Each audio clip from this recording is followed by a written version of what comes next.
Hola chicos, ¿cómo están? Here's the video that I told you in class that we were going to do to explain accent marks in Spanish. Let's do it in English, because I want you to understand everything, and later in class, if you guys want, we can always talk about it in Spanish.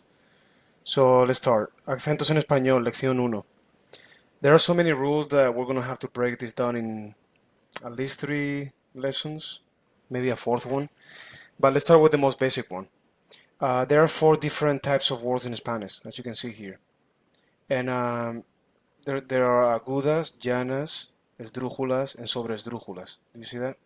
Now, how do we differentiate them or divide them? We start counting from the end of the word, all the way from the right. So when you pronounce a word and the stress is all the way to the end, then they are agudas. See that? The stress is on the last syllable.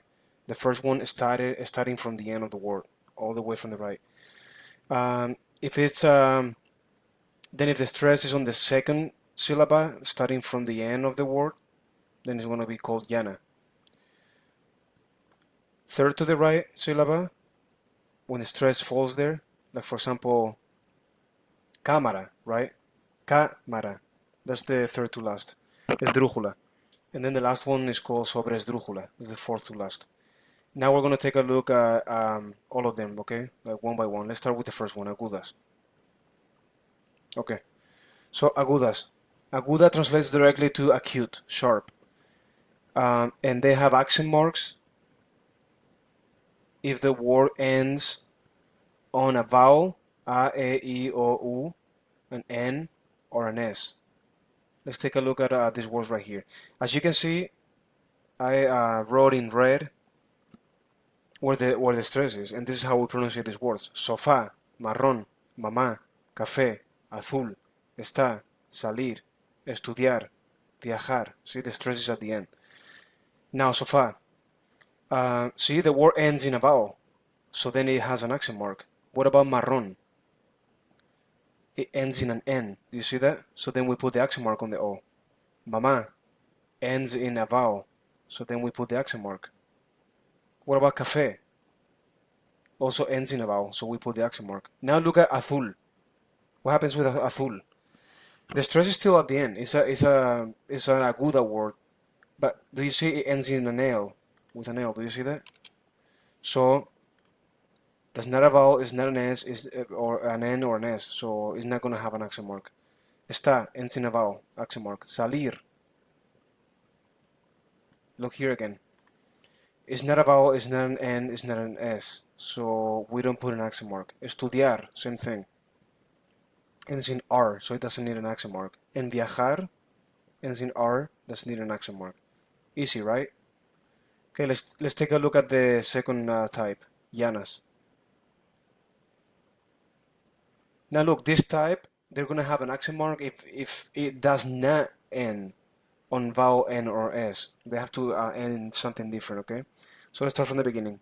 Llanas. Llanas translates directly to plain, flat.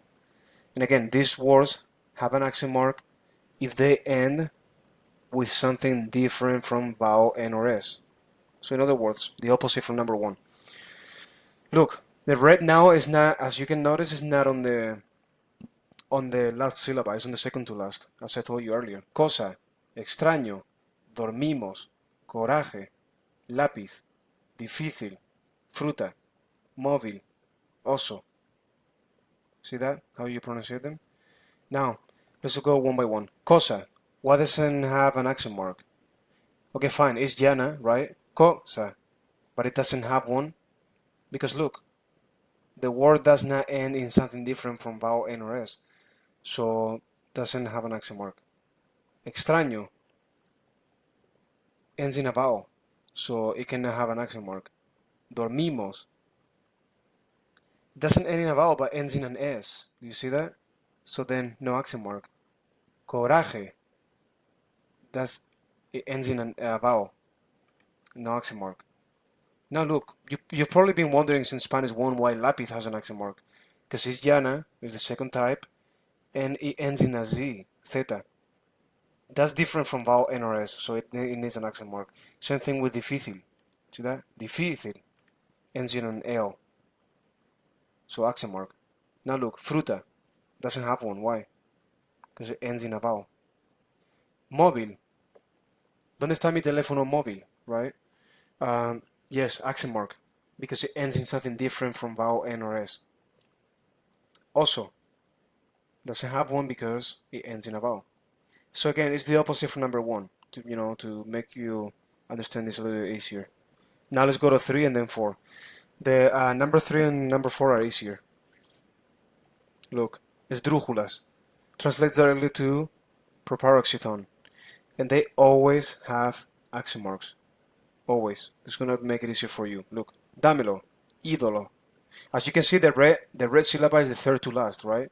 In dámelo, lo is the first one, me is the second one, da is the third one. So look, they always have accent marks. Dámelo, ídolo, fantástico, brócoli, cálido, gráfica, cómpralas, idéntico, cómodo. Always. Very easy. And then and number 4 is just like this one. Sobresdrújulas. They also always have accent marks. Sobresdrújulas translates directly to over proparoxyton, and they always have accent marks as well. Look. Again, the red part here is the fourth to last. In díganmelo, lo is 1, me is 2, gan is 3, di is 4. So díganmelo, ágilmente, fácilmente, cómprasela, rápidamente, bébanselas. Always accent marks. So look how easy number 3 and 4 are. They always have accent marks when they're third or fourth to last. You just have to be a little more careful with numbers 1 and 2. But if you just remember the trick with the vowel N or S, it's easy. The last vowel, all the way, or the first one, they have to end in vowel N or S. The second one is the opposite. If they don't end in vowel N or S, that's it. So I hope this video helped you. And if you have more questions, we can discuss more of this in class. I'll give you an activity with a bunch of words, and I'll underline where the stress is, and it's going to be up to you to figure out where the accent mark goes, if they need an accent mark. Muy bien, hasta luego. Nos vemos en clase.